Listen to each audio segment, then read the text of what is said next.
Hey y'all, at the request of John Mata and some other people, I'm going to show you one of my favorite wrist locks, and it's a wrist lock the man David Porter used to finish the finals at the Good Fight tournament this past week on the East Coast. So check it out. I don't want Claire to pass my guard. Claire's going to smash my face. This sucks. If Claire does pass my guard in side control, I want to escape, but there are 3 levels to defense. There's resist, counter, and or resist, extract, and counter. And we're going to counter today.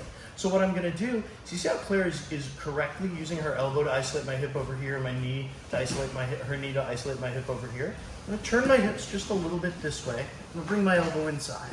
Now I'm going to shave and get my knee connected to my elbow. When I do that, I get my my shin into Claire's elbow pit.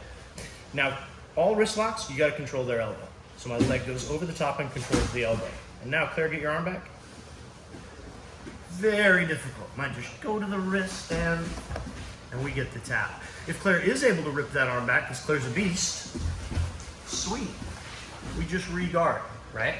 So let's do this to the other side. A couple of little details. Like everything, it's easier to get in transition. If you let Claire, give me the gas on the side control pressure. If you let Claire just get you and get you screwed up, right? Now we got a lot of work to do to get back to 0. But if Claire is just passing my guard, so like act like you're just passing the side control, right?